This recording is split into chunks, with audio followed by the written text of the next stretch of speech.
Thank you so much for staying tuned. If you just joined us, this is TMI reaching you live from Benin City, Edo State, Nigeria. Well, to start off today's discussion segment is all about the security situation in Nigeria, the resurgence of the activities of Boko Haram. That is what we are diving into right now. Most persons are saying that what is happening right now is like Nigeria is unsafe, that Nigeria is not safe. If you go to the north, you know the stories, and they're beginning to propagate that is trickling down, or the south, southeast, southwest have been infiltrated by this particular set of terrorists. And some of the opinion that this might just have to do with politics. Others are saying, no, this is religion.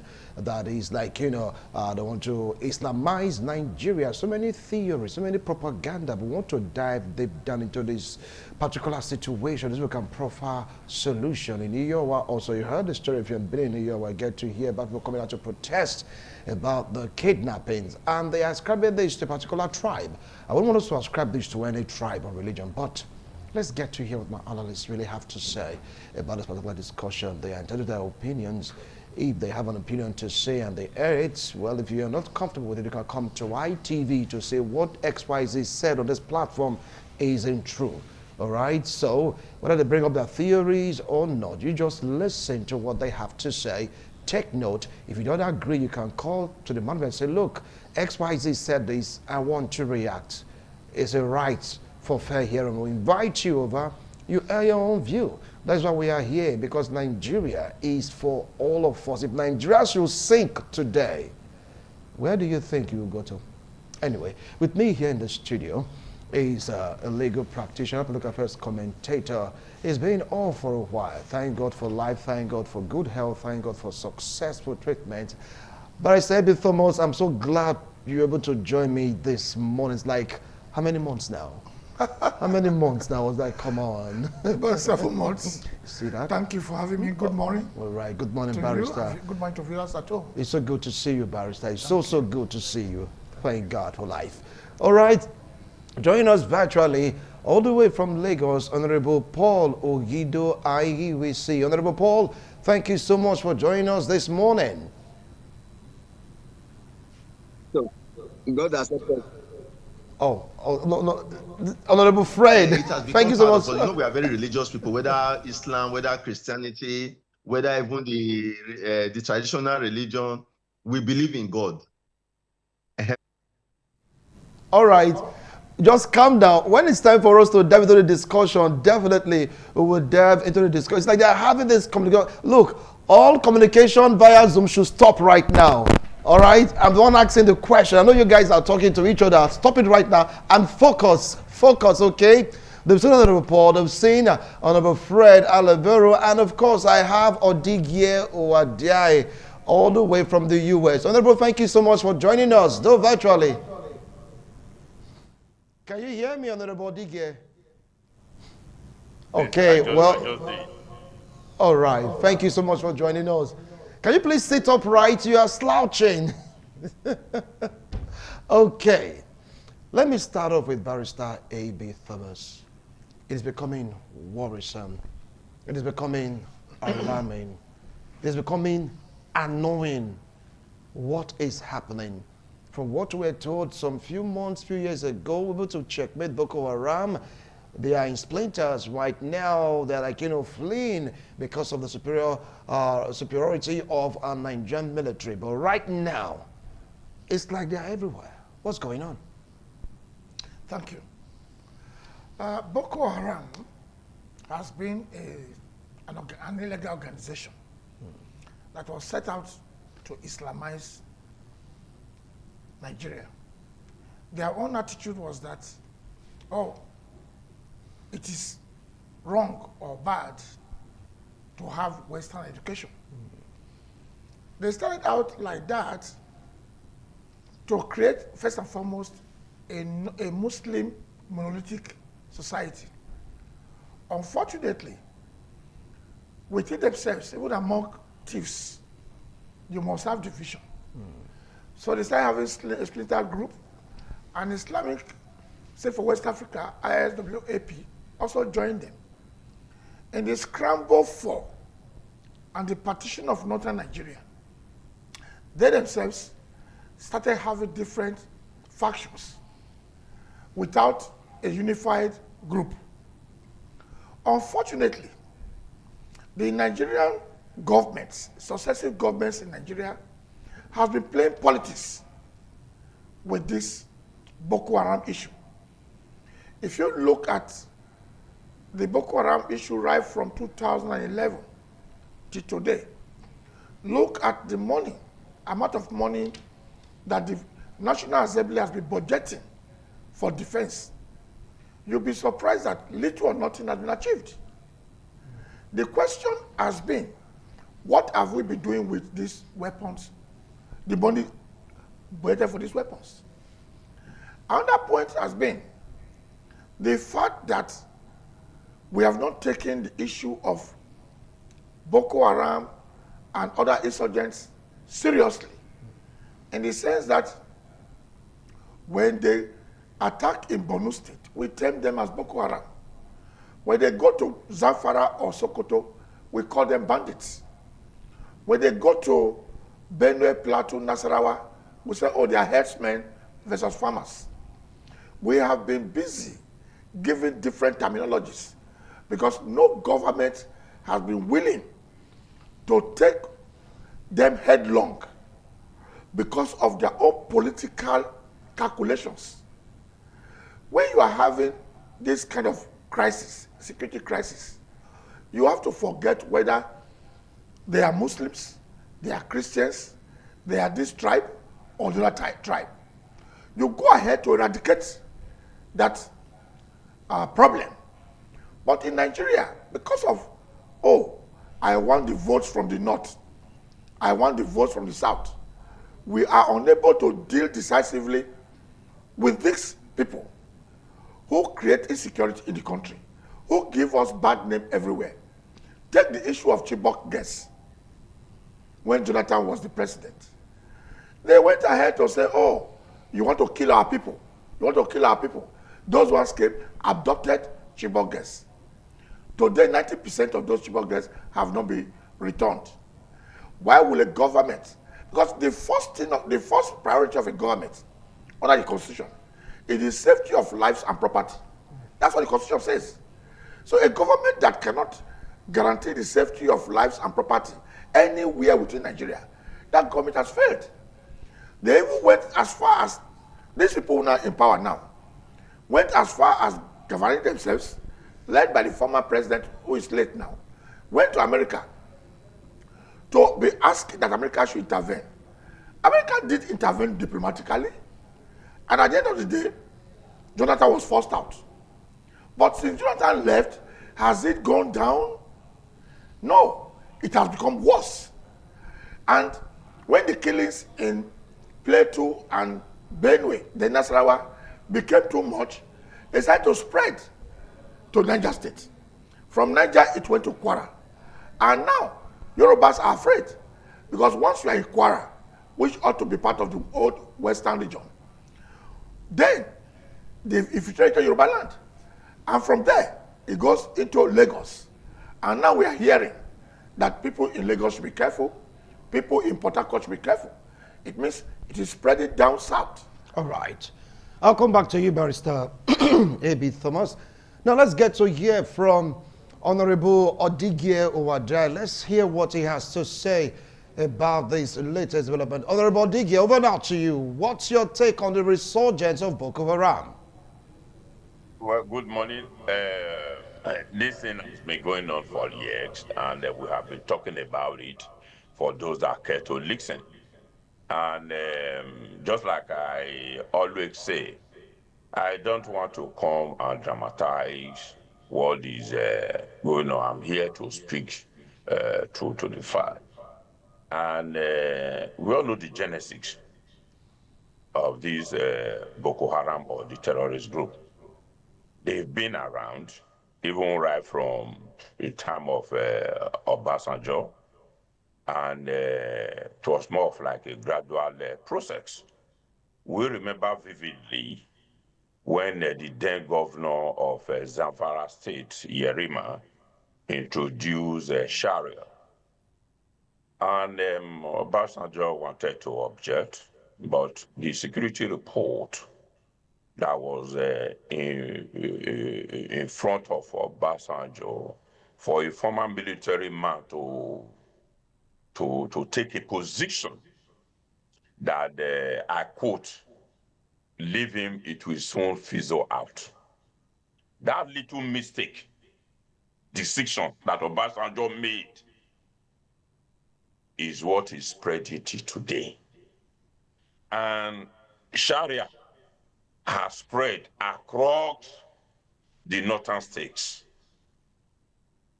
But unfortunately, Obasanjo did not address that issue because of the security. You know why Obasanjo did not address the issue? This, terrorist group, Boko Haram, whatever you want to call it, it is bigger than the Nigerian army. They have come, they have thrown the Hausans, the Kanuris, using them as tools to ensure the spread of Islam. Now, the problem with us is that everybody, regardless whether it is the military, whether it is the politician, they are all involved. Now, let me give you a typical example. During the time of Jonathan, when they arrested or when they kidnapped the Chibok girls, Jonathan invited the Americans, the military. Few from the security report, few of the military officers that attended that meeting with the Americans, they were told that they can liberate those gangs within 48 hours by gassing the whole of them, both the terrorists and the gangs. But the information leaked out, and that was why America pulled away. And also remember that Jonathan said, my government has been infiltrated by these same terrorists. So there is something more than we, the ordinary person, can see. We need to see the security report. Now, the president of Nigeria, Tinubu, is being surrounded by terrorists. Let me give you an example. When Tinubu was searching for a vice president, they presented the current vice president. Yeah, is it Shetima Yerima, whatever his name is? The issue where what played out during the time of Kabiru Sokoto came into discussion. But they prevailed on him. And you must take him, it is one of us. Can you have such a person as your vice president, and who will also attend security meetings? Immediately after that, remember, Yerima told us that he will be responsible for the security, while the president will be responsible for economy. And the unrepentant terrorist, El-Rufai, said he was going to be in charge of NXA. These are all facts in front of everybody. Who brought Boko Haram to Nigeria? Okay. Shetima, the vice president. Go and ask, I'll come back to you, Honorable. Not done yet. There are so many. There's so many. How to mention names? I'll come back to you. You just calm down. I'll come back to you. Well, he raised a fact that when campaign was ongoing, definitely the vice president, according to reports, was, or point to have said that we take care of security, Mr. President will take care of economy, but right now there seems to be a collapse. Well, let's get to hear from Honorable Paul Ogido Aigi. We say, Honorable Paul, now what do you feel about this situation before we dive deeper into this discussion? Good morning, my brothers in the studio. Good morning, my good people of Edo State. It's my pleasure to be here again this morning. Happy Sunday to all of you. The security situation in Nigeria has become something I would call unbearable pain. It has become unbearable. Everybody now feels the heat of what is going on. When we first started hearing about Boko Haram, many of us down the south thought and believed that it was a northern problem. But today, it is visible to the blind and audible to the deaf that there is no part of this country that is not going to feel the heat of the insecurity. And of course, everyone is feeling the pain of insecurity right now.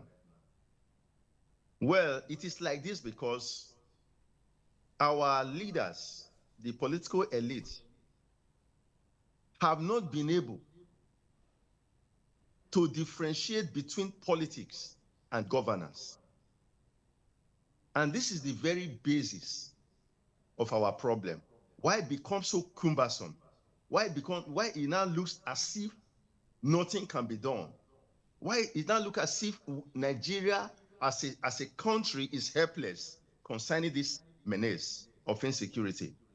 Is because our elites, they are not able to differentiate politicking from governance. Imagine politicizing the killings of valuable souls of Nigerians. Thousands upon thousands have died in the hands of these terrorists. And it was even difficult. It is even difficult for the government to come out openly to declare them as terrorists. And the sabotage in the system is the biggest problem we are having in tackling insecurity. I don't want to agree with any school of thought that will say the problem is bigger than the Nigerian army. No. Not the Nigerian army that we know. The problem is not bigger. It only seems bigger than them because those are the helms of affairs, those in the seat of power. They are using that power to deter the military from being able to fight and win this battle. And that's what we are seeing.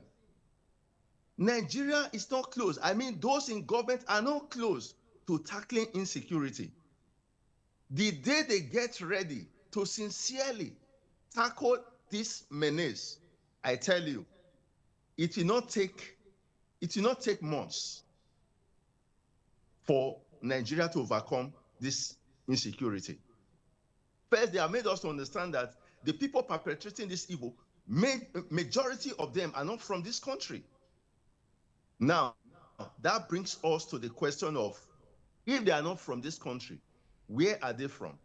And how did they get into this country? If they are here and they are not citizens of this country, why do anybody think it will be difficult to fish them out and place them where they belong? A situation where some are tying it, some are losing it, people are sympathizing with terrorists that are exterminating our people, that is appalling. So I think in the course of this discussion, we'll begin to look at the solutions. All right. I want to tell. All right, you just hold on. I'll come back to you, Honorable Paul Ogido. Now let's get to hear from Fred. Fred from Onwa. I believe that your people have had their own fair share of insecurity. Now, with the resurgence of Boko Haram, what's your overview of the situation? Thank you so much, my distinguished guests and Nigerians and Edo State. Honorable Wilson, I will call you honorable today because you have been very honorable in discharging your duties to the Nigerian people. The issue of insecurity in Nigeria has escalated to the extent that even when you are sleeping, you are not sleeping. It means that what that simply is going to do to our body is that we will be having unrest. It means that that alone can even kill you before the insecurity gets to you, because that itself is insecurity. I also want to sympathize with Nigerians for the loss of a great military general who has gotten to his peak of his career and was just killed like a common criminal, you know. And in the past, they say that when you touch one soldier, you have touched the whole soldier. But unfortunately, what I even expected, I didn't see it from even the army themselves. Because by now, we should have heard that the army has chased all these guys away, whether within or outside. I can assure you that from my own side in Onwa here, the insecurity here is getting worse. Yesterday, one of my brother was traveling. I said, why did he not pass through Sobe? He said they just kidnapped somebody along Sobe. And he heard the information. He had to pass through Urekman, which is more farther from Benin to Ora. And why? Because he had to secure himself. I can assure you that some of these challenges are, are premeditated with conspiracy and greed and what I call, you know, internal rottenness within the military and all security agencies, I must tell you. How can you explain to me that, you know, when you make a plan, then the terrorists, I call them terrorists, I don't want to call them any other thing, they are terrorists in Nigeria. Whether they disguise as cattle rearers, whether they disguise as kidnappers, they are terrorists and should be treated and named as such.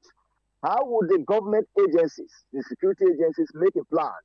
And the next thing is that the terrorists are already fully aware, 100% about the plan, and they will have an antidote to such plan so that they can sabotage it. It means that the biggest problem we have is the infiltration of terrorism into all security agencies.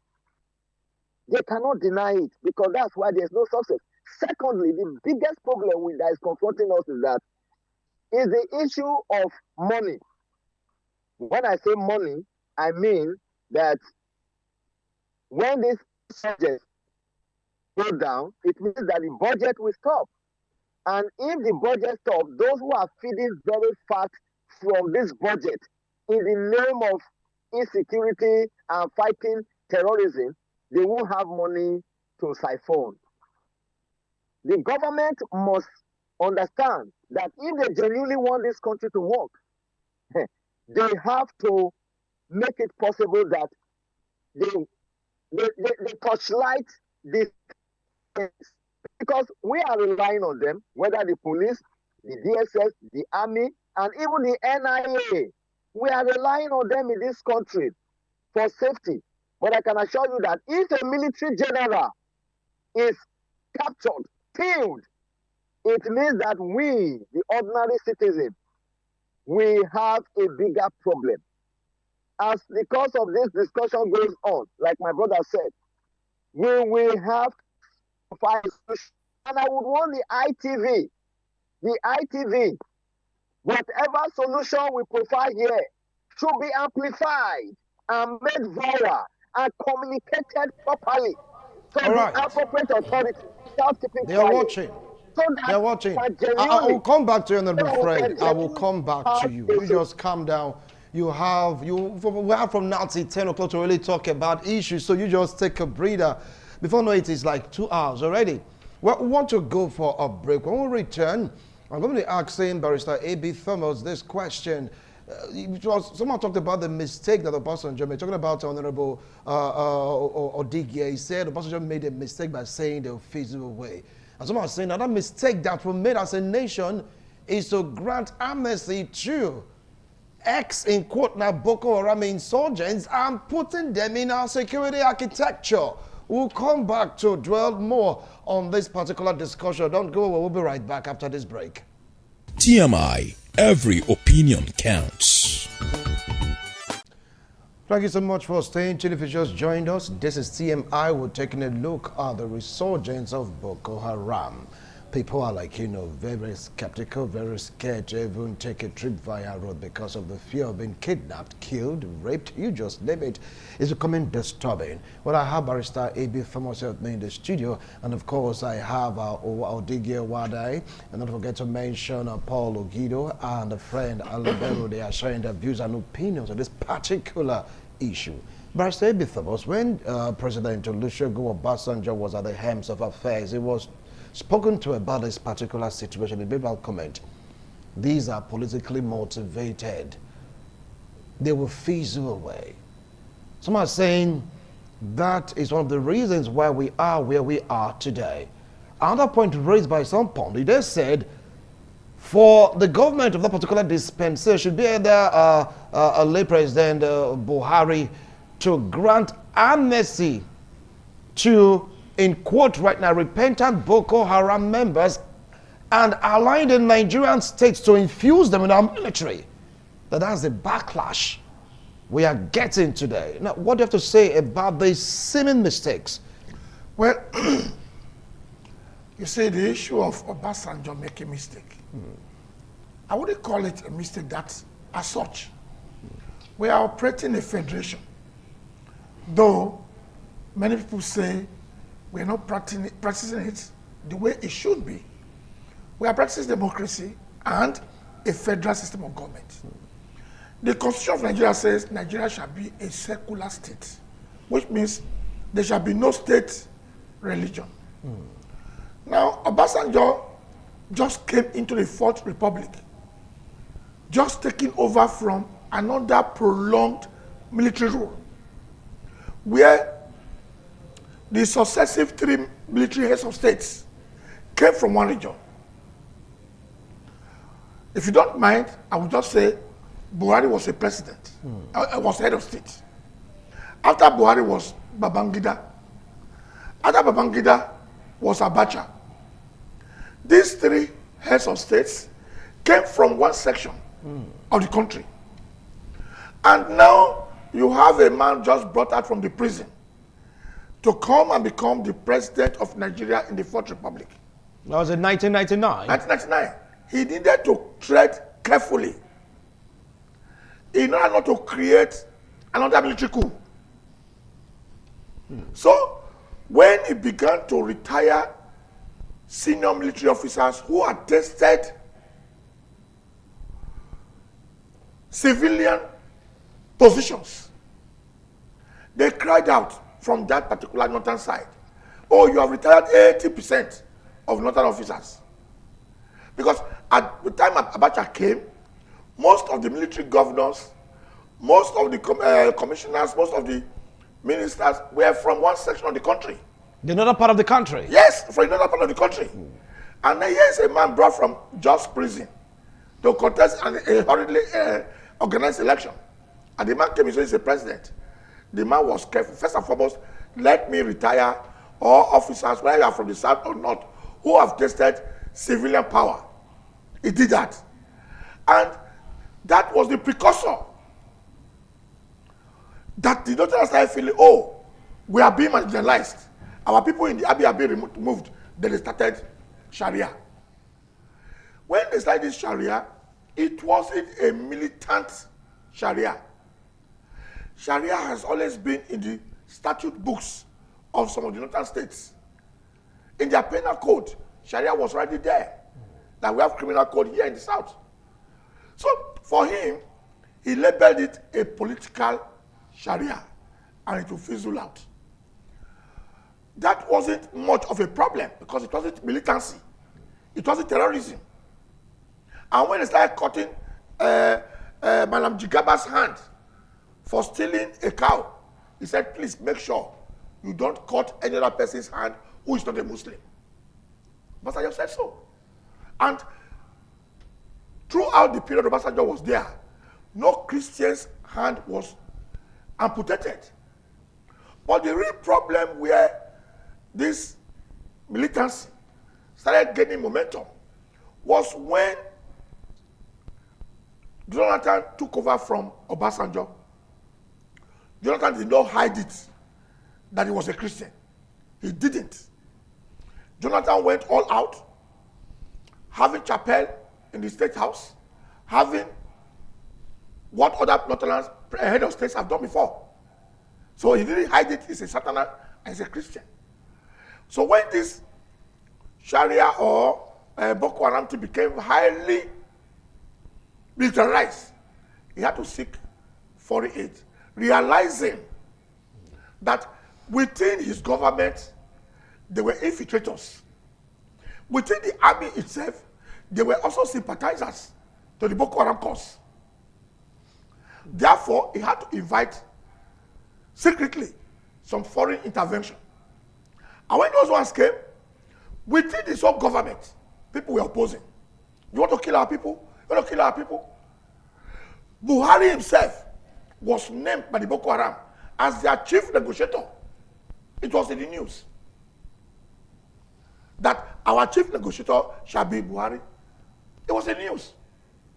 And when Buhari was campaigning for presidency, Jonathan was still there as a president. Many Nigerians raised this alarm that Buhari is a man who believes in a particular religion, who propagates a particular religion. And I'm here, I belong to that same religion. But in the South here, they don't see us as good Muslims.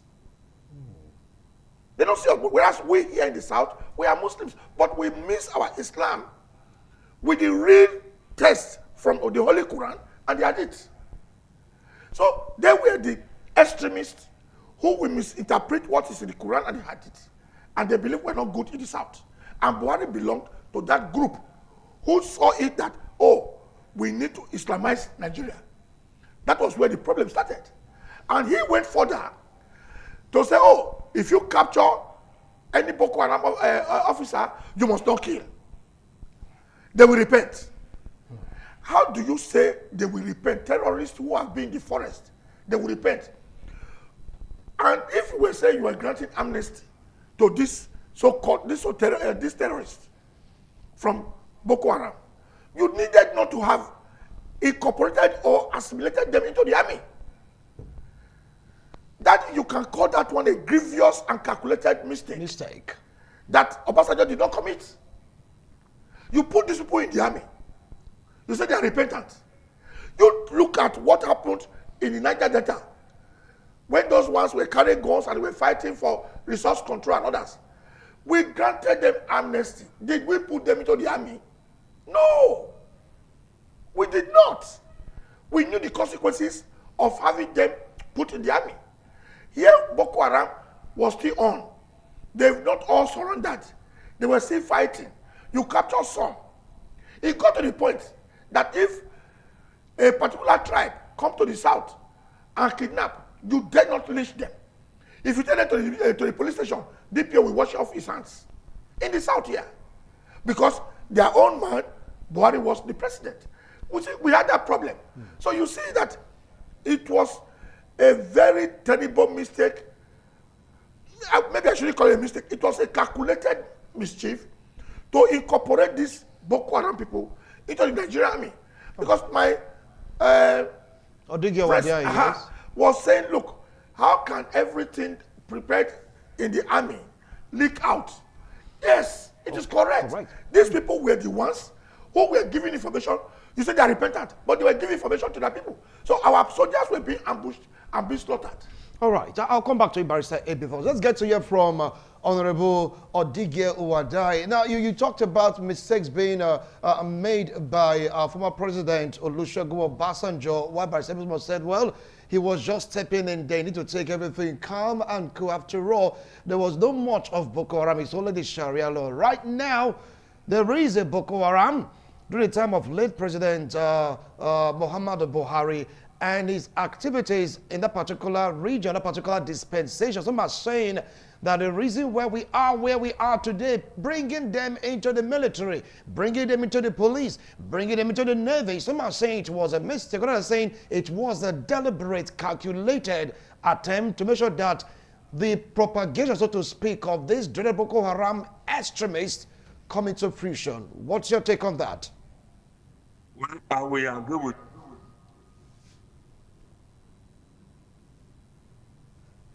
And it was a calculated effort on the part of the federal government and the military. So for them to have incorporated the so quote unquote the repentant terrorists. So that is why I said ab initio, I said this issue we have on hand is greater than the Nigerian army. It is not just only changing the service chiefs that will solve the problem. You've not talked about the GO6. You've not talked about the brigade commander. You've not talked about, there are so many. So it is a cause or an idea that they believe in. And most of them, they are part and parcel of this idea. Remember, the late Buhari, Rufai, I keep on saying it without any fear of favor. Rufai, Muda Sharif, the Yerima, the vice president of Nigeria, they were among those that recruited these terrorists to Nigeria. You cannot say the vice president recruited this to Nigeria. Even if I allow you guys to have a leeway today, you just can't mention names and lay allegations against a seven vice president. Please, let's be guarded. Continue. He said he found out the person that brought Boko Haram to Nigeria is the vice president of Nigeria, I quote, Muda Sharif, the former national chairman of PDP. Quote me anytime, anywhere. I'm not missing word. He has denied it. He said he doesn't have a hand in it. So it's like your word against his. We're going to believe right now. Did you expect him to come and tell you? Man, I believe to be realistic. I'm saying in essence, as long as these people are still alive, and they are still very close to the corridor of power, we will never have solution. What they need right now is first of all to bring this. Tinubu is surrounded with terrorists. He cannot do anything. He cannot run the country by himself. Should this killings continue? They have killed or kidnapped over 300 citizens of Nigeria. Should this thing continue? Should it continue? The tendency that we will have a military coup will be there. Now, what Nigeria needs to do right now is to find out what these terrorists want to know what they want. They want to capture Nigeria. And they are very close in capturing Niger Republic that has a very porous border with Nigeria. And they're going to form into partnership and read the intelligence report, unless you guys are not getting it. They're going to form partnership with the terrorists in Nigeria and run Nigeria over. We keep on saying the time has come. The security report that we'll be getting, that go and defend yourself. You do not wait for the military. Look at what happened in St. Mary's.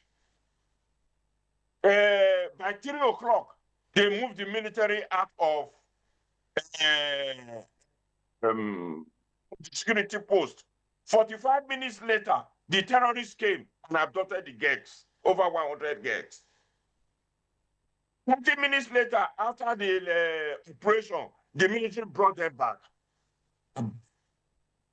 What else did you want? Excuse me, what else do you want?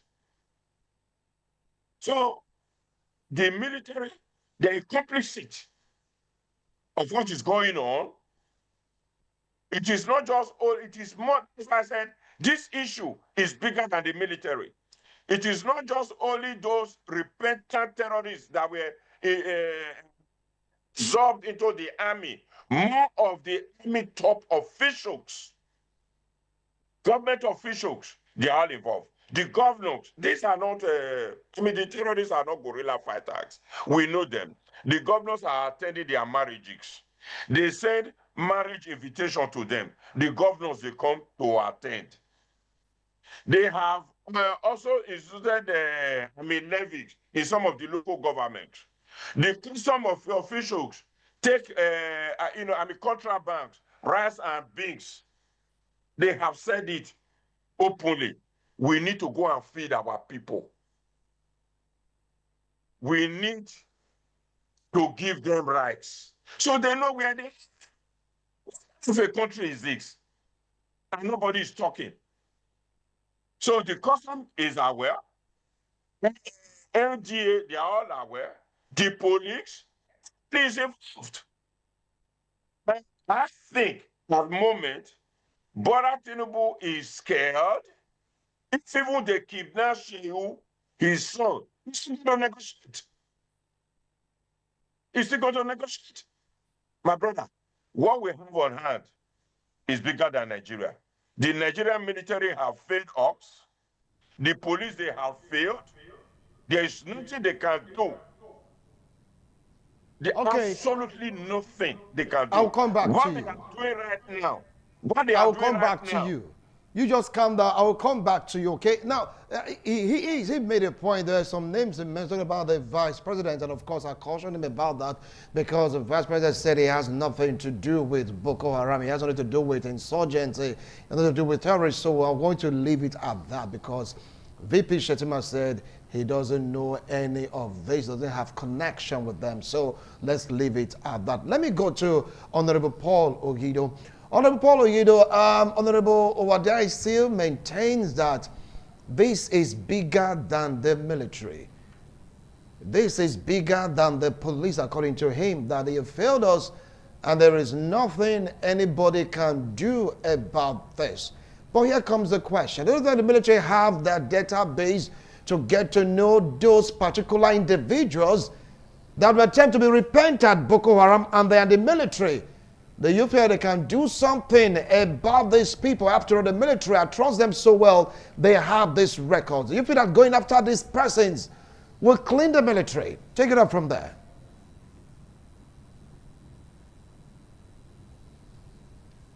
I want to align with the last speaker who said it's beyond the military. From his perspective, yes. I will also say yes from his own perspective.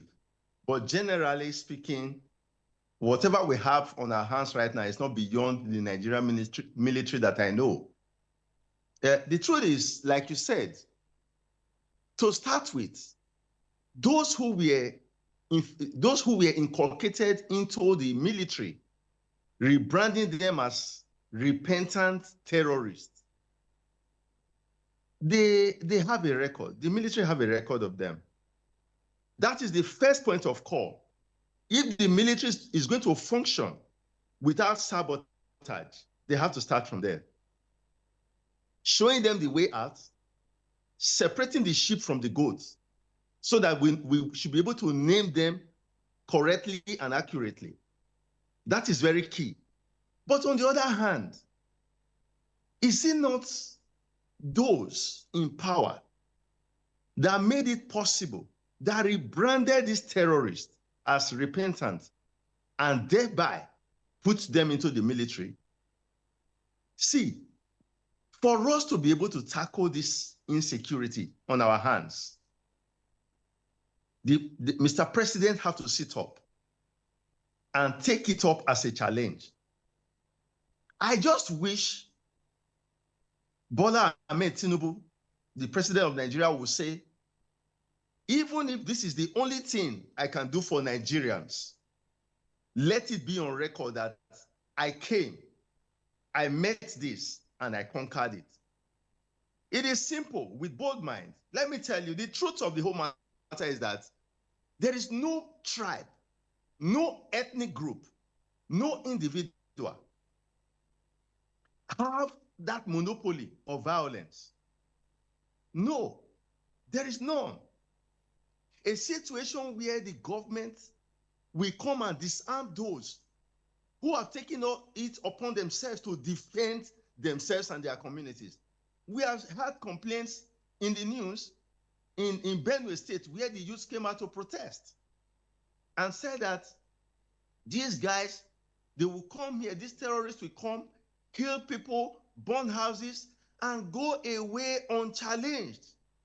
Therefore, we need to protect and defend ourselves. And what happens?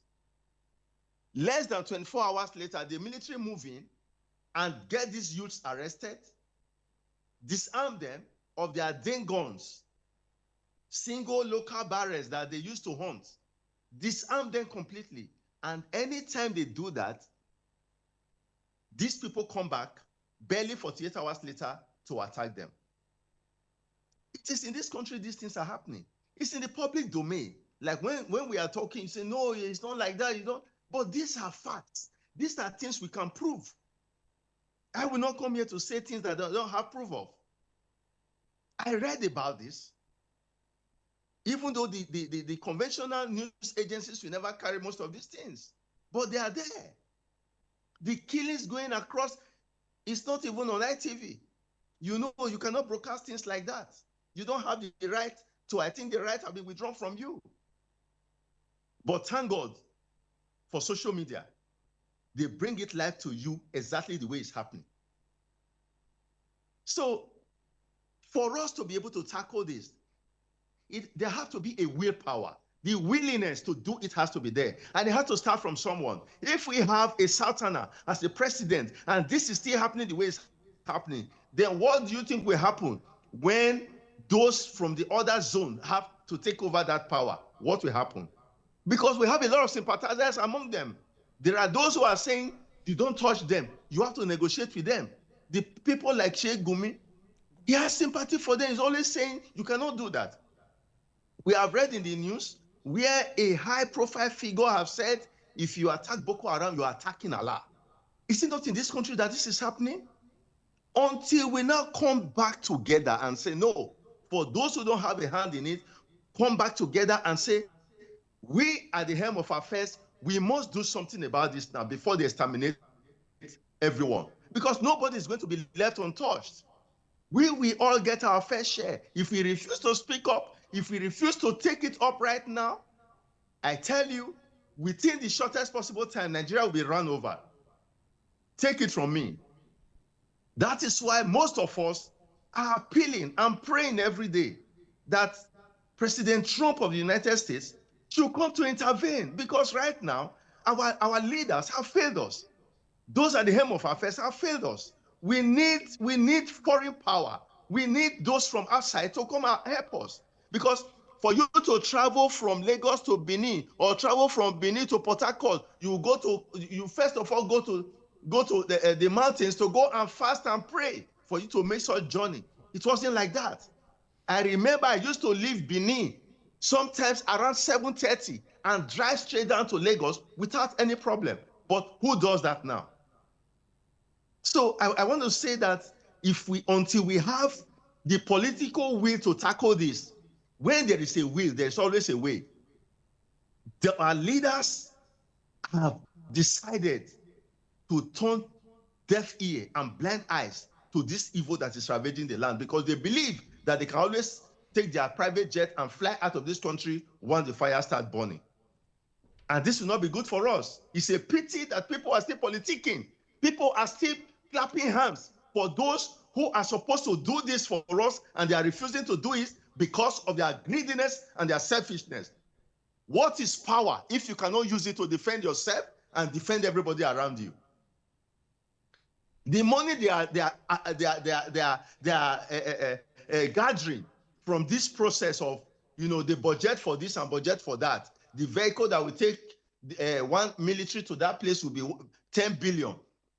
Listen, where are they taking? Are they taking it to heaven or wherever they are going to? One day we will all die and leave everything here. It is time for us to fix this country. The greatest problem is not the economic problem. I'll come back to Honorable Paul. I'll come back to you. Definitely, I will come back to that. Let's get to hear from Honorable Fred. Now, this aspect of our people. Don't kill our people. Don't attack our people. People. Even from high government officials, even from the security personnel, you just name it. This concept of them saying Boko Haram belongs to them. Come on, is it really helping us as a nation?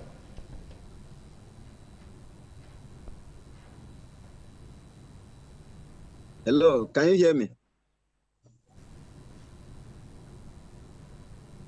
Okay,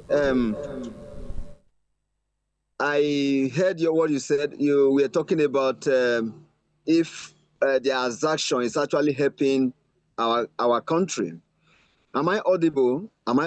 Can you hear me? We can hear you. Okay, good. We can hear you. Continue. I want to say that, okay, yes, I want to say that whether they kill their people, whether they kill our people, this is Nigeria. We are all Nigeria. There is no blood that should be spilled in this country. And having seen the failure of the security agencies, and particular about them, and the what I call the conspiracy that has been in them, what I'm proposing for this country is that we should behave like the Israel, where every home is a soldier available there. Everybody should become a vigilante in this country. And we should all get arms and ammunition registered as vigilante, so that whenever you are traveling, as a driver, you are a vigilante, you hold your gun. Whenever the passengers are traveling, they are vigilante, they hold their guns. And I think by so doing, when you know that when you are coming to attack me, you have already known that I'm a vigilante by default, you should be able to understand that you have a rethink and find another way. Another thing is that, like what my colleague said, there should be a political will. Look, we are not goats. Human being there's no price you can place on a human being. We should be protected. We should be genuinely protected. Not this mechanism that the military will come up to say here and there and here and there and here and there. No, it will not help us. It will not help us. How can you withdraw a military from a checkpoint and operation has come to be successful? The girls have been kidnapped. Now you come back and start to do what? So there is no genuineness. I want the president of this country, His Excellency Bola Ahmed Tinubu, to call the service chiefs and all security agencies and give them ultimatum to get rid of these criminal elements from our country. And not forgetting the first advice I gave, that everybody, we should recruit ourselves. At least the vigilante is a legal entity. We should all get recruited. I will be recruited into the vigilante. You should be recruited, so that when you are driving to ITV in the morning, you should hold your gun, legally registered, so that when anybody attacks you, you should be the first person to shoot the person. Everybody, the teachers should get recruited into vigilante. By default, we should be all be trained. This is the time for every Nigeria to defend themselves. And the only way we can defend ourselves, to carry weapons illegally, is to be recruited into the security forces by default. Be a vigilante. I will going to be a vigilante member, so that I can have my gun registered to defend myself, so that I will not be sentenced to death by the man who defended himself in the farm. If he was a vigilante, I don't think he would have been sentenced. Look, we should stop trivializing security matter in this country. Let me tell you, if we don't get the security matter right in this country, development will be hindered. We will remain poor and become poor and become poor until we get the security. Who will invest in our, who will come and invest in our nation when there is insecurity, people disguising as cattle headers, meanwhile they are bandits and they are terrorists. But when we have a rethinking of our mind, we design our mindset, both men and women, youth, everybody should become soldiers in form of vigilante so that we can lawfully end ourselves in this country so that we can go to the farm. And when you are coming to attack us in the farm, you should know that we are also armed. You should have everything. By so doing, I think that even if it's not totally cleared, even if it's not totally halted, I think there should be a little bit of 90% repellent of all these security atrocities and insecurity that they have caused in this country. Imagine when I wanted to go and bury my brother, Victor Ogedegbe, that died. There was a red alert on me that I should not go to my village. Until the army have to put me inside an armor tank to be able to go to my village. How many times would army give me armor tank to go to my village? How many times? How will I be comfortable in an armor tank always? Of which resources? It doesn't make sense to me. We should all be armed. We should all be armed in form of vigilante so that we can carry our weapons legally and ensure that we wipe out these banditries, these terrorists that have come to occupy our space. Look at the kidnap they are doing. The new Ebola, they just kidnapped them the other time, and that was giving a bad reputation to the new investment of His Excellency Governor Modi Kwewulu. I met a lady, I said, use Ebola. He just copper or whatever, NYC. He said, no, I will not use Ebola. I said, why? He said, they are kidnapping. I said, no, kidnapping can happen to anybody. He said, but Ebola, I will not. Can you just imagine a news that these terrorists are giving to us? We must fight. The governor should be a vigilante. Everybody should have guns. And we should fight this thing head on. When the teachers line up, everybody should have their gun like the Israeli women. Everywhere they go, everybody should have the own, even if not AK-47, we should have our propulsion, at least 12 rounds automatic, registered. Everybody should hang it. We are not safe. And the only way we can, have a little bit of rest Thank you. is to ensure that we are fully armed to the teeth. This is my solution to all this thing. Thank you. Thank you so much. Thank you so much, Fred. I could see lots and lots of emotion, but no one will blame me because what has been happening is said everyone uses Israeli style. Once you're up to 18 and above, you are in the military. It's a standard procedure in Israel. Standard procedure in some parts of the world, maybe in Russia. I don't know about Germany, but in China, it's like they have that particular law. Now, once you're 18 and above, you must enlist. In America also, way back, I don't know about now, once you're 18 and above, you are, urged to enlist in the military, at least to swear the ranks. And I talked about having your own gun. I remember what one of my discussants talked about. Yes, I remember very well. Was it a few years ago, during the time of former president, late President Buhari, where guns were mopped? Yes, they disarmed some persons or some communities. It should be in Benue. And the minute after that, there was an attack. What happened? Anyway, we want to go on a break. When we return, the final part of the discussion will definitely come up. We get to see how we can proper solution, because most of the points given on this particular platform is our own opinion. It has nothing to do with ITV. But the question now is, are they saying the truth? If the truth is being spoken right now on this platform, what should our government do about it? Because Nigeria now says stand. All is not well. According to the report we have seen from video footages, from audio, every circle, all seems not to be well. Not seem, all is not well. We'll be right back after this break. Don't go away. TMI, every opinion counts. Thank you so much for staying tuned. If you just joined us, this is TMI. We're taking a look at the security situation of Nigeria, the resurgence of Boko Haram. Becoming very, very disturbing. Some are saying that this is assuming a worrisome dimension. Some are saying that it's politically motivated. Others are saying no, it's not about politics, it's about security. I have Barrister A.B. Thomas. I also have Honorable Odige Wadai. I have Honorable Paul Ogido. Don't forget to mention Fred Aleburu, all the way from Owa, sharing their thoughts and opinion in this particular discussion. Honorable Fred talked about ourselves being part of vigilante. Registered vigilante, register our gun. If you're going anywhere, registered gun, you're part of vigilante, Israeli style, being the military, protect yourself. Do you think that would be the solution, Barrister A.B. Thomas? I'm very sorry, that will not be the solution. It will not, because there are so many diversities in Nigeria. And these diversities ought to be our source of strength. Rather, it has become source of problem. Within Edo State alone, you know how many tribes you have. You have many languages. You have so many religions here. Not talk of Nigeria. If you say all Nigerians should arm themselves, you will be shocked.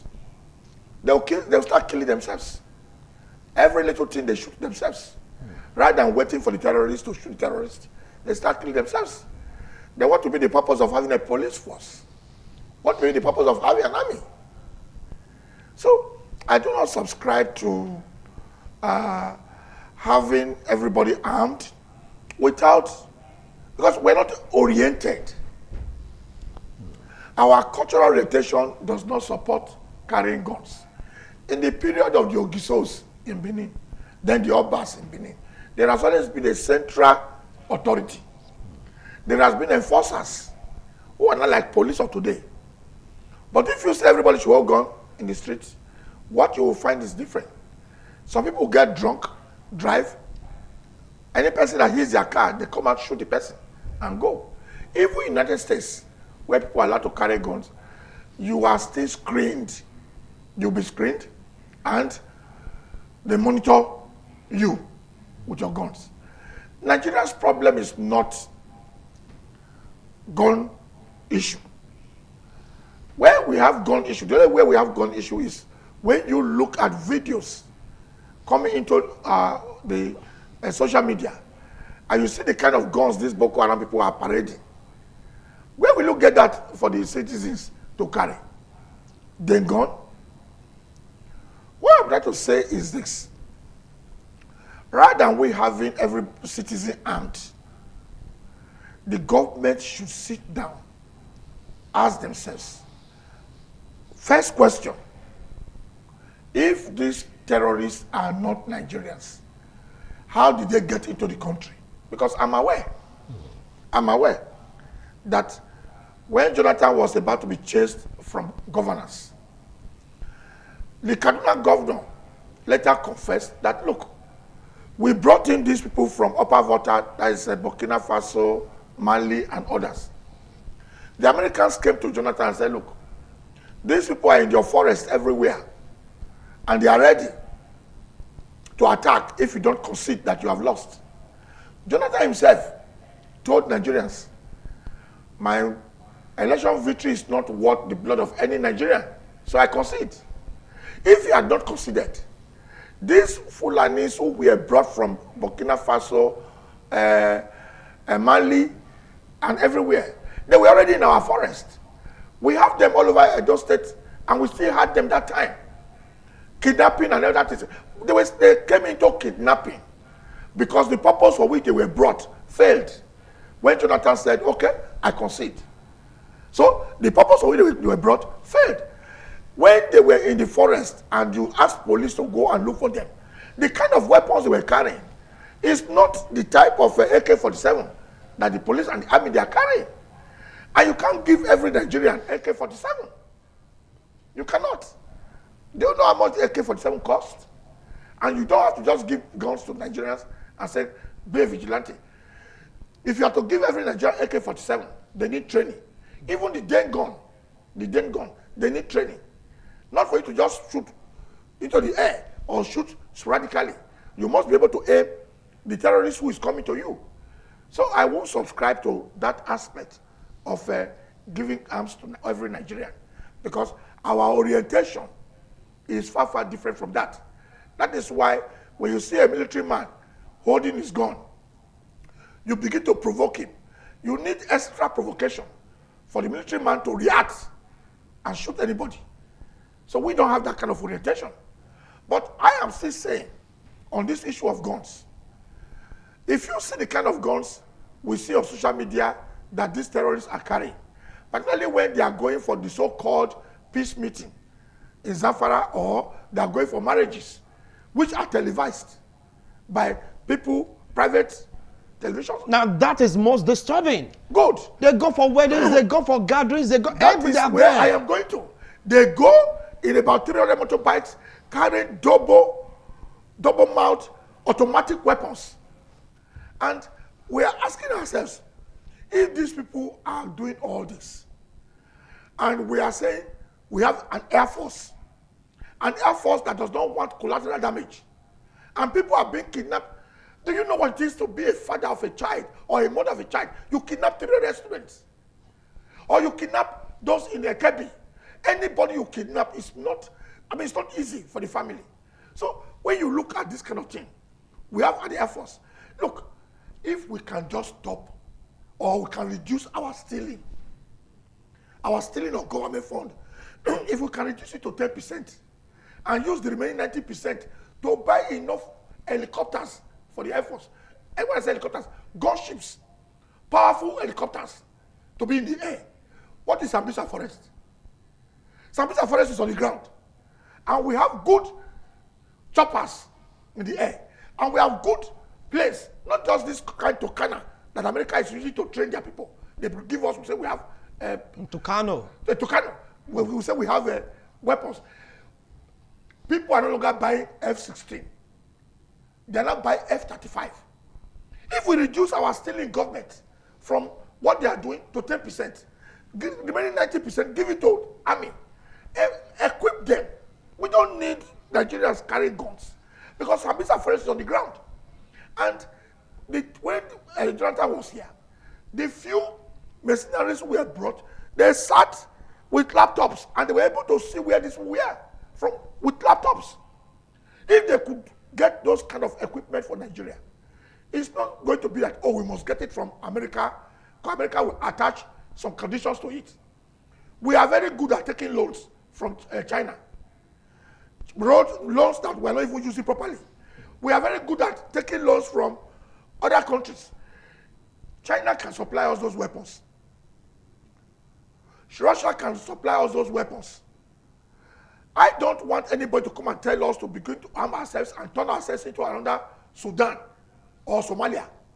So instead, let us equip our armed forces so that they will get better equipment than what the terrorists are carrying. Then they will have better intelligence gathering. Because intelligence gathering is the latest in warfare. Then we should get very good drones, which will not expose the life of a brigadier or any other human being. Get good drones to go into Sambisa Forest and raise the whole place down. But we're not doing that. We cannot defeat them by arming ourselves, everybody. Secondly, this issue of infiltration of government, 90% of what we have been discussing is true. The government itself knows it. They know it. There was a man who was a minister under Buhari, one fair complexion man, I can't remember his name, who was said to be an extremist. He left government. Was the man ever prosecuted? No. We have them in government. We have them in the armed forces themselves. Apart from these repentant terrorists, we also have some of our armed forces members who are there, who have sympathy towards this cause. They are also extremists in their own way. Not just Muslim. No, they're not just Muslim. They're extremists. So we have to weed out all these people. If we can weed them out, the Nigerian army is a well-trained army. Nigerian army needs more equipment. Nigerian army can go anywhere. We went to Sierra Leone. We brought order, peace and order to Sierra Leone. Even Liberia. We went to Liberia. We were able to bring peace and order to Liberia. Why? Because we sent our people to areas where they don't have relations, they don't have religious affiliation, they don't have any tribal or ethnic affiliation. Nigeria Army distinguish themselves well. We go to other countries for peacekeeping. Nigeria Army performs very well. Why is it now that we cannot take care of our own internal arrangement, that we now have to give ourselves guns at home? In my street, you put guns there. Then anybody who is angry, who is not getting enough water, go to that person's house, shoot him for not giving him water. No, no, no, no. Let us not go into that jungle lifestyle. Instead, we have professionals. All we need to do, let us be serious. If we are serious, if we have canceling going to South Africa for G20 or anything, or going somewhere, that is not the issue. Somebody mentioned political will. Do we have the political will? I can bet you, if we are not talking of any second term, if we have a president who is not taking a second term for a second tenure, I think the president will be more serious about this. All right. All right. Thank you so much, Sabi Thomas. Let's get to hear from Honorable Odige Owadai, the way forward. Now, what do you think should be done? From what Barrister A.B. Thomas said, he said, giving everybody gun, joining vigilante, and the rest of them, arming citizens will not really all go well for us. How do we get out of this? Remember that these stories right now is on part of the north. They are attending weddings, attending ceremonies. Even there is a cleric, let me cleric called Gumi. He said he knows where they are. He's negotiating with them. He's asking sympathy for them. He was even prevented from coming into Saudi Arabia because of all these allegations leveled against him. But he's here in our country, Nigeria, saying we should take it easy with the terrorists. People don't really understand. Take it up from there, the way forward. This is not the first time Gumi has, his name has come to the limelight. And he's been acting with impunity. And I will also add a voice to what they said about Isa Patani, the former Minister of Communication and Technology. He once said, they are our people, the terrorists, they are our people. It wasn't just only Isa Patani. Even the then President Buhari also said it, that an attack on them is an attack on the Northerners. So it is nothing new. Absolutely nothing new. And on this, some people will say, oh, they are terrorists, sympathizers. They are terrorists. Terrorists.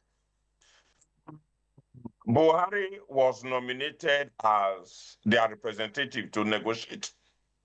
And Buhari was the last patron of Miyati Allah, a terrorist organization in Nigeria. The Southern Sokoto is the last patron of Miyati Allah. What are we talking about? So it is not just, when you look at the suffix, you are looking at the young government officials. They are more than what the ordinary eyes can see. So my brother, if we want to solve this problem, first of all, the president needs to declare war on the terrorists, conventional war. The good aspect of it is that the terrorists are known to all the governors in the north. They live in the communities. They also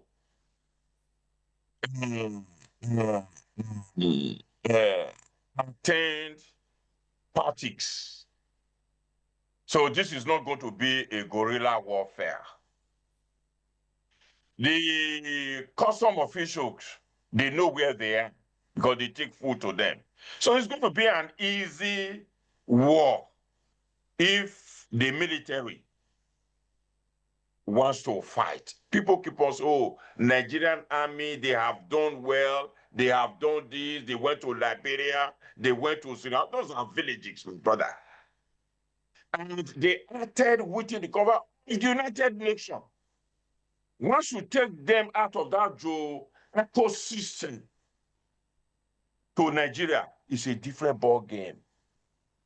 It's a different ball game. So for you to be assessing, oh, they went to Sierra Leone, they went to Liberia to perform. What did they do? Impregnated the girls, most especially in Liberia. The departure of the Nigerian army, over 240 women were pregnant for Nigerian soldiers. What are we talking about?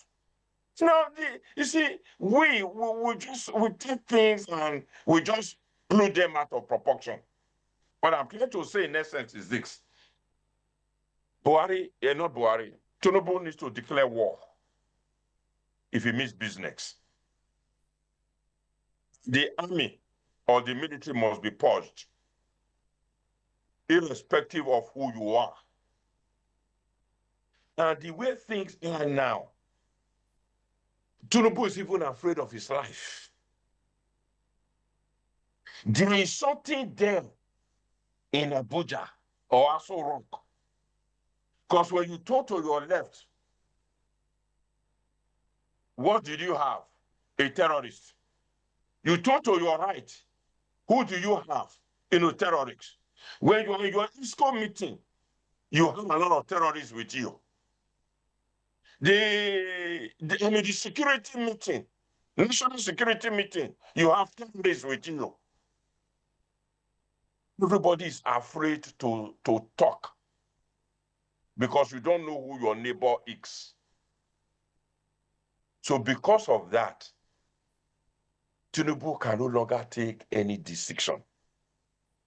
His concern now is how he's going to save his life and how to prevent another military coup or attempt. So what he might probably do is this. He's going to use executive order. Don't wait for the due process. You go through the National Assembly. When you have 19 states, including Abuja, these are all mostly terrorist states. They will kill the bill. So he should use executive order, which is allowed to create state police with immediate effect. So that each state can provide security for lives and properties. Thank you so much. We'll come back to you. We'll come back to you, Honorable Odigio Wadai. We'll come back to you. Now let's get to hear from Honorable Paul Ogido Aigi. We see he mentioned state police, and he said Mr. President is afraid of his life because of what he's seeing. How do you think we can get out of this? Because whether you're a Christian, you're a Muslim, traditional institution, people are being killed, irrespective of their religious affiliation. So these my people, I think. But let's get to hear from Honorable Paul. What do they say about this, the way forward? Yeah, the way forward is very simple. If only one, the one at the helm of affairs, can be bold enough to sum up the courage to tackle this.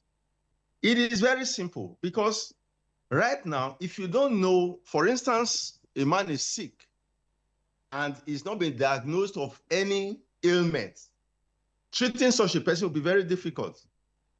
But a situation where you have gone through the process of diagnosis, the problem have been identified, treatment will be easy because except if it becomes that ailment that have no sickness, that have no cure, and God forbid that. The problem we have in Nigeria, talking about the insecurity, is not a problem without solution. The solution is just everywhere around us.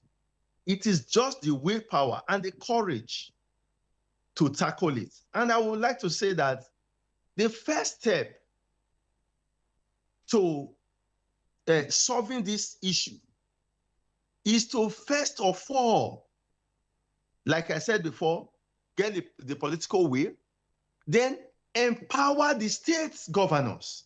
Because in all of this, the state governors does not have a role to play.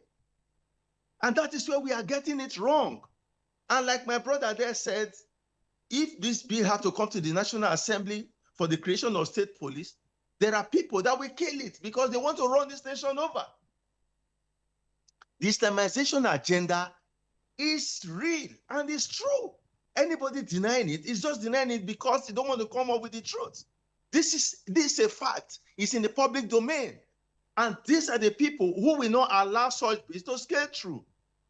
And now, I will tell you, by means of an executive order, it can come up with a creation of state police, and that will empower the state governors who are right now powerless when it comes to tackling insecurity to be able to, provide adequate security for their people. For instance, if the state government have a power to create a vigilante in the form of state policing now, and say, okay, every community bring 50 men to be trained and well equipped by the state government to carry arms and ammunition that will be supervised by the police or the police authority in that area. You will see that this attack on communities will be reduced to the barest minimum. That is on one hand. Again, there is nothing wrong with inviting foreign superpower, like America having interest in Nigeria, to help us tackle this insecurity in Nigeria. There is nothing wrong with it. Why not? The president, like my brother described, is afraid, is scared, he doesn't know what to do now, he doesn't want to be overthrown again because an attempt has been made before. He doesn't want that to happen again. Okay, what stopped him? We know of presidents in these African nations that have foreign powers having their military, protecting them. What stopped the Nigerian president from doing that?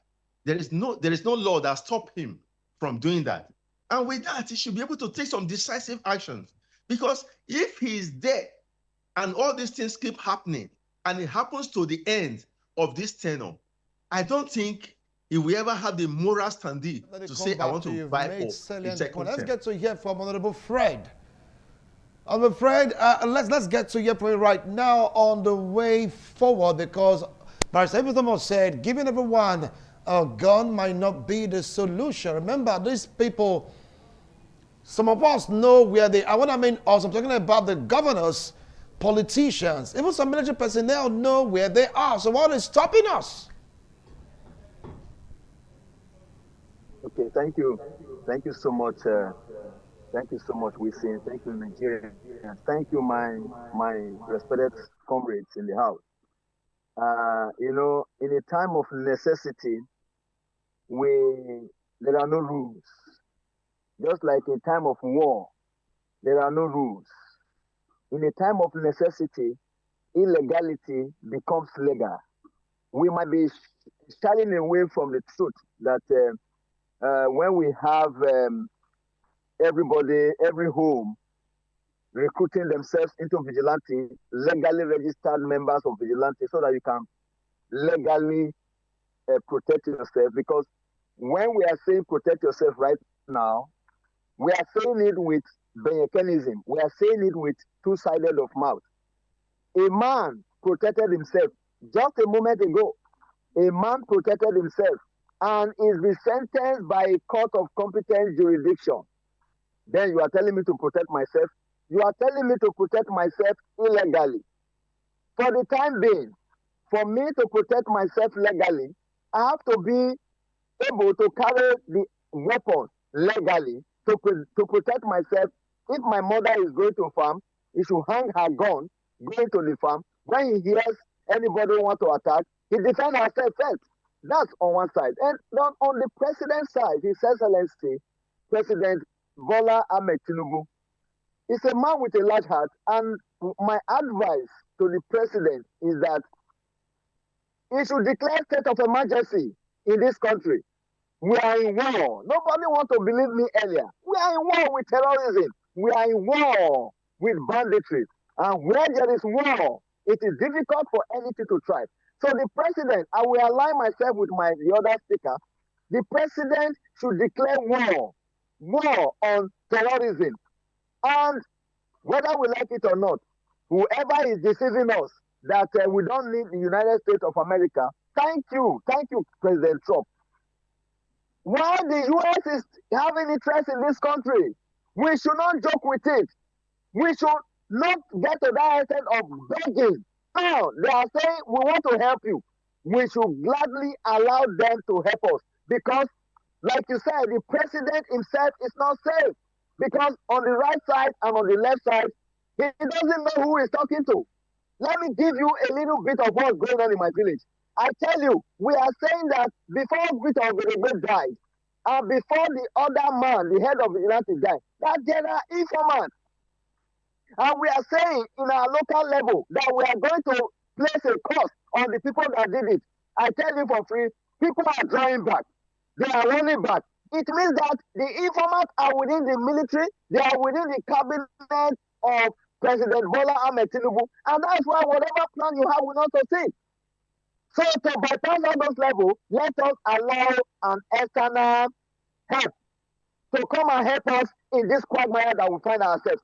That is the only way that we can have solution to this banditry. The annihilation of a certain tribe and a certain religion in this country is a thing that has been planned for a very long time.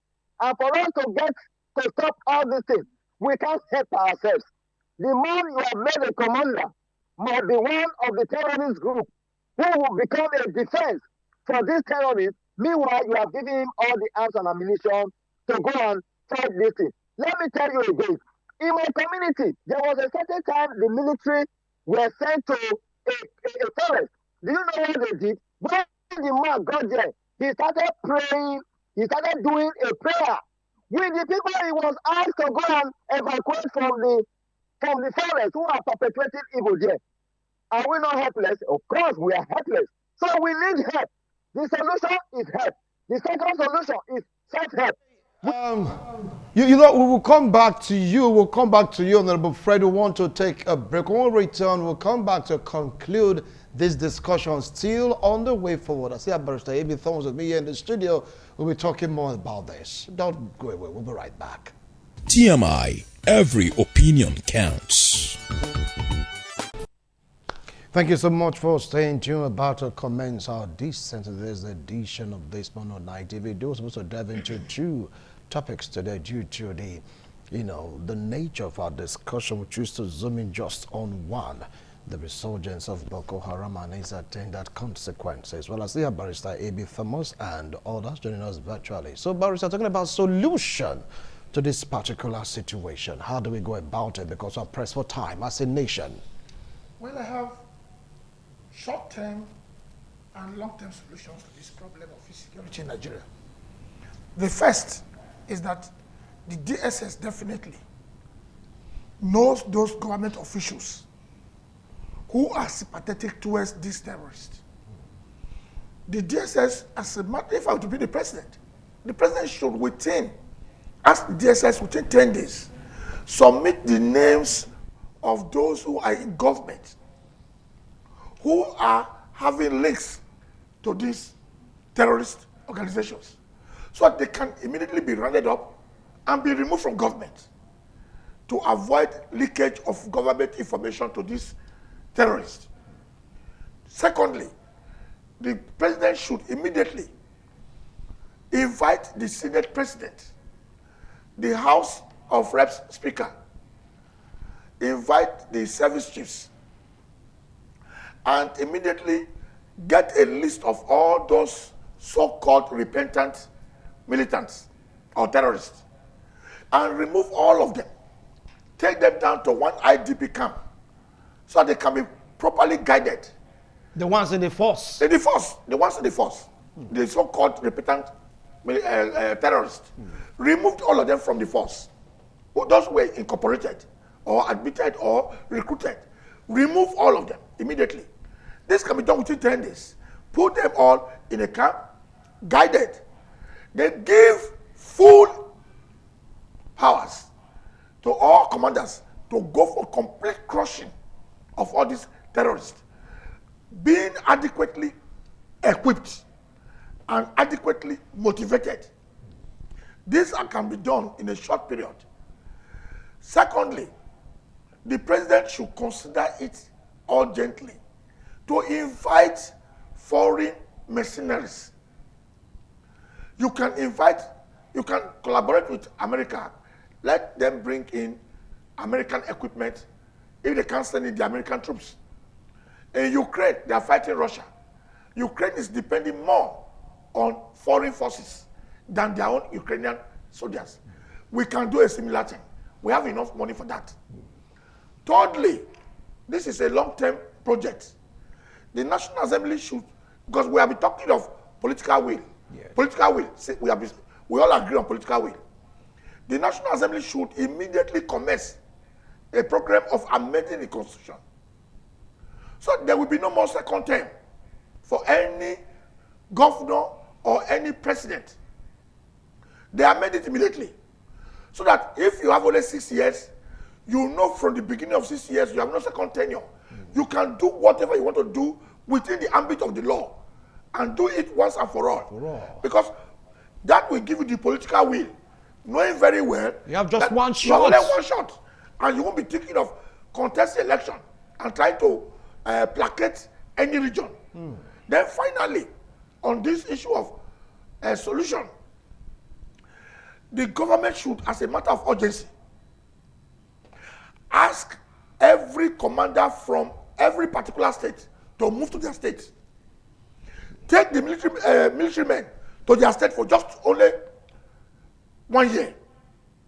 Ask everybody to go to their state. Maintain law and order in your state. If you are from Borno State and you are in the military, go to Borno State. Put a Borno commander. Thank you. If you are from Zamfara, the same thing.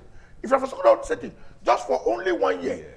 You will see what will happen. Thank you so much, Barrister A.B. from us. I know, Honorable Odigi Owada, you have so much to say. Even Honorable Paul Aigi, we see Ogido, you have so much to say. Honorable Fred, I know you have too much to say, but our time as it stands right now is up.